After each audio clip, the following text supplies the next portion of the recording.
Em vídeo divulgado pelas redes sociais, o jurista Ives Gandra Martins comparou a relação entre os poderes judiciário e executivo no Brasil e em outras ditaduras pelo mundo. Gandra disse: amigos do presidente Lula, que são ditadores, têm em seus países judiciário subordinado à decisão daquele que comanda. Ele exemplificou com a China, a Rússia, Cuba, Nicarágua e Venezuela e comparou. É evidente que no Brasil nós não podemos dizer que o judiciário seja subordinado ao executivo. O jurista destacou que, embora a maioria dos ministros do STF tenha sido indicada pelo PT, os ministros têm uma formação e seu cargo é superior ao do presidente, e ponderou: mas também aqui nós tivemos o afastamento de um ex-presidente que não pode concorrer por 8 anos. O jurista apontou: o presidente Lula atacou os Estados Unidos de uma forma absolutamente sem sentido. Ele disse, evidentemente, que os Estados Unidos nem se deram ao luxo de responder, só publicaram um acordo, mostrando onde houve corrupção, a quem foi pago, como é que se corrompeu e o que a Petrobras foi obrigada a pagar de indenizações milionárias aos acionistas americanos pela corrupção. O que vale dizer, fake news, que não foram, evidentemente, enquadrados no inquérito das fake news, que há 5 anos está com o ministro Alexandre de Moraes. Ives Gandra Martins afirmou: o certo é que o nosso poder judiciário é muito mais simpático ao governo do que aos conservadores. Nós estamos vendo a continuação de uma série de processos e principalmente esse de fake news, em que o Ministério Público pediu seu arquivamento, mas o inquérito continua. Ponderando que o poder judiciário brasileiro é o mais caro do mundo, custando aos contribuintes 4 vezes mais do que a média mundial, o jurista disse: tenho uma grande admiração, não tenho escondido, e muitas vezes sou atacado por meus seguidores quando digo que admiro ministros do Supremo. Mas indiscutivelmente, alguma coisa teríamos que fazer para que o Supremo volte a ser o que era antes, isto é, um poder judiciário que fosse guardião da Constituição e não com o direito de legislar sobre matérias da competência exclusiva do Congresso Nacional. Ives Gandra Martins explicou: nada obstante a admiração pelos ministros da Suprema Corte, reconheço que, de um lado, o custo definido pelo próprio Poder Judiciário, que se auto-outorga uma série de direitos, é 4 vezes mais caro que no mundo inteiro.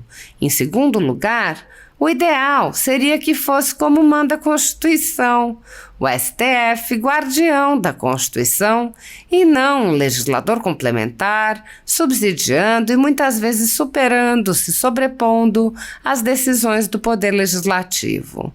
O jurista disse: por isso eu sonho, aos meus 88 anos, em ver a volta do Supremo, daquele Supremo que conheci quando comecei a advogar em 1957. E conhecendo praticamente todos os ministros desde aquela época, reconheço que a qualidade é a mesma, mas infelizmente não reconheço que sua conduta seja a mesma do passado. Nosso poder judiciário hoje é também legislador, é também um órgão que exerce funções políticas e não, como era no passado, um órgão exclusivamente defensor das leis e exclusivamente legislador negativo. A ditadura da toga segue firme. O Brasil tem hoje presos políticos e jornais, parlamentares e influenciadores censurados. A Folha Política tem toda a sua receita, gerada desde 1º de julho de 2021, confiscada por uma canetada do ministro Luiz Felipe Salomão, ex-corregedor do TSE, com aplauso e respaldo dos ministros Luiz Roberto Barroso, Alexandre de Moraes e Edson Fachin.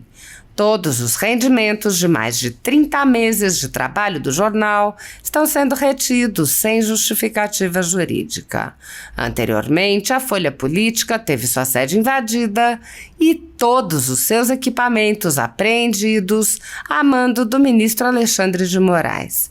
Mesmo assim, a equipe continuou trabalhando como sempre, de domingo a domingo, dia ou noite, para trazer informação sobre os três poderes e romper a espiral do silêncio imposta pela velha imprensa, levando informação de qualidade para todos os cidadãos e defendendo os valores, as pessoas e os fatos excluídos pelo mainstream, como o conservadorismo e as propostas de cidadãos e políticos de direita.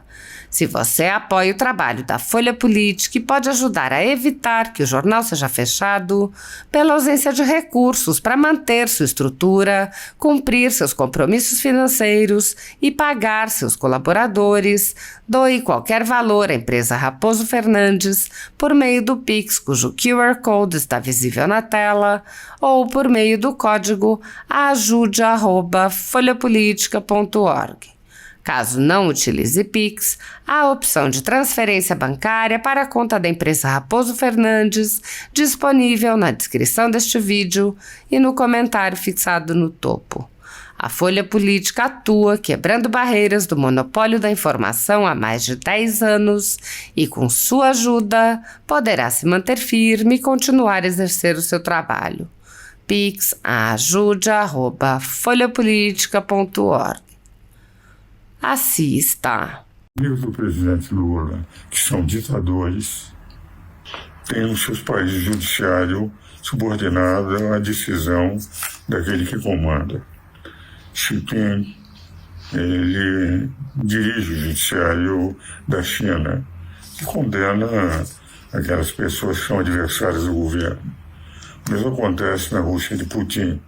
Inclusive, um dos jornalistas, aqueles opositores da sua guerra contra a Ucrânia, hoje está enviado para uma das piores prisões no ponto mais frio da Rússia, na Sibéria, por ter se oposto.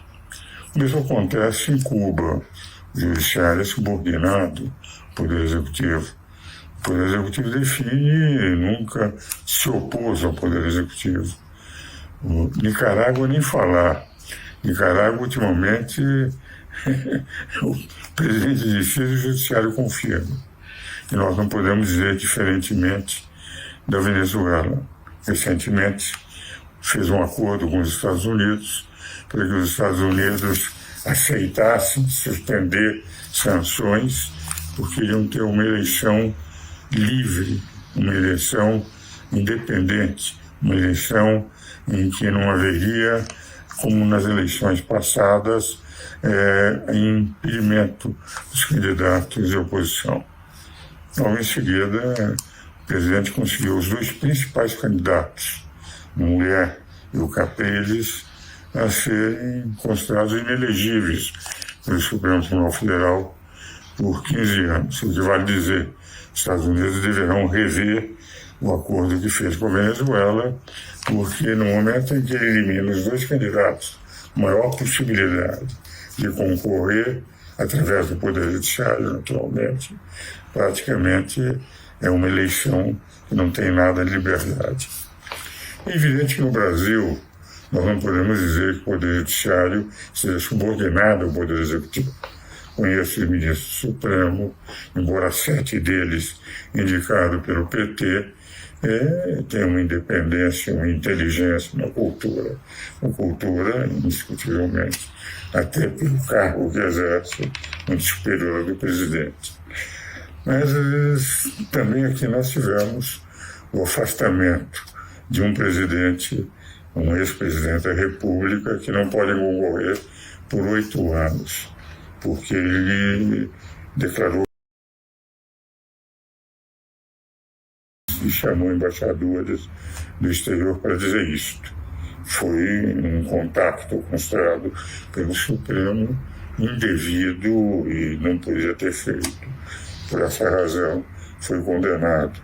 O presidente Lula atacou os Estados Unidos de uma forma absolutamente sem sentido. Declarou que o Departamento de Justiça dos americanos tinha comandado membros do Ministério Público e juízes na condenação da corrupção havida lá em Pernambuco.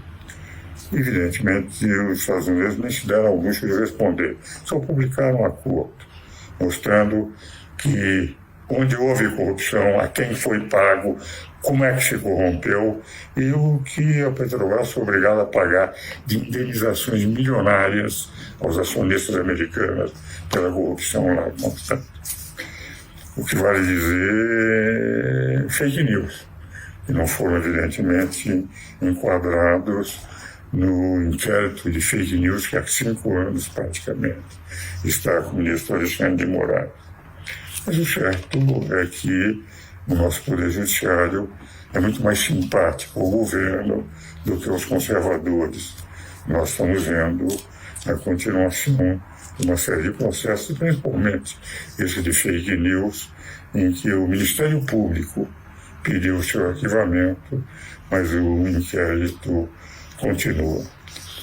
O interessante, entretanto, em relação ao Poder Judiciário, é o custo do Poder Judiciário. O Poder Judiciário brasileiro é o mais caro do mundo. Corresponde a 1,6% do PIB brasileiro. Para que os senhores percebam a diferença, eu vou dar alguns países importantes. O Reino Unido, enquanto o Brasil é 1,6%, lá é 0,44%, que custa o contribuinte americano. Na Espanha é 0,38%. Na Alemanha é 0,38%. Em Portugal é 0,35%. Na Itália é 0,34%. Na Austrália é 0,33%. Na Bélgica é 0,26%. Na Suécia 0,26%. E na França 0,25%. No Brasil é 1,6%. 4 vezes mais do que a média mundial de 0,37%, que o contribuinte ia pagar para sustentar o Poder Judiciário brasileiro.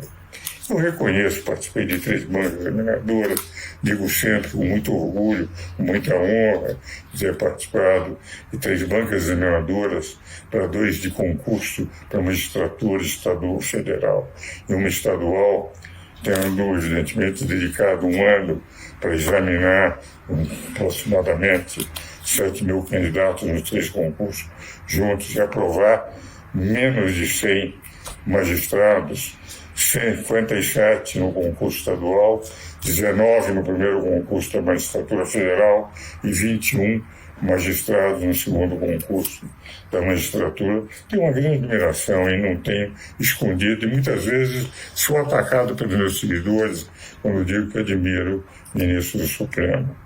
Mas indiscutivelmente, alguma coisa em que teríamos que fazer o Supremo voltar a ser o que era na época de Moreira Alves, Oscar Correia, Cordeiro Guerra, Sidney Chance, Ilmar Galvão, os Galotes. Isso é um Poder Judiciário que fosse guardião da Constituição e não com o direito de legislar sobre matérias da competência exclusiva do Congresso Nacional. Mas, não obstante a admiração que tenho pelos ministros da Suprema Corte, todos, sem exceção, eu reconheço que, de um lado, o custo definido pelo próprio Poder Judiciário, que se auto-outorga uma série de direitos, é 4 vezes mais caro que no mundo inteiro.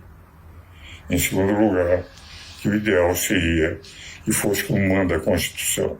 Como eu vi na discussão, nos 20 meses que passei em contato constante com todos os constituintes, o guardião, o Supremo Tribunal Federal, o guardião da Constituição, e não um legislador complementar, subsidiando e muitas vezes superando, se sobrepondo às decisões do Poder Legislativo. Esse é o sonho, aos meus 88 anos, de ver a volta do Supremo, aquele Supremo que eu conheci quando comecei a advogar em 57, e conhecendo praticamente todos os ministros, desde aquela época até agora, reconheço que a qualidade é a mesma. Mas, infelizmente, não reconheço que sua conduta seja a mesma do passado. E o nosso Poder Judiciário hoje é também legislador, é também um órgão que exerce funções políticas, e não como era no passado, um órgão exclusivamente defensor da lei e exclusivamente legislador negativo.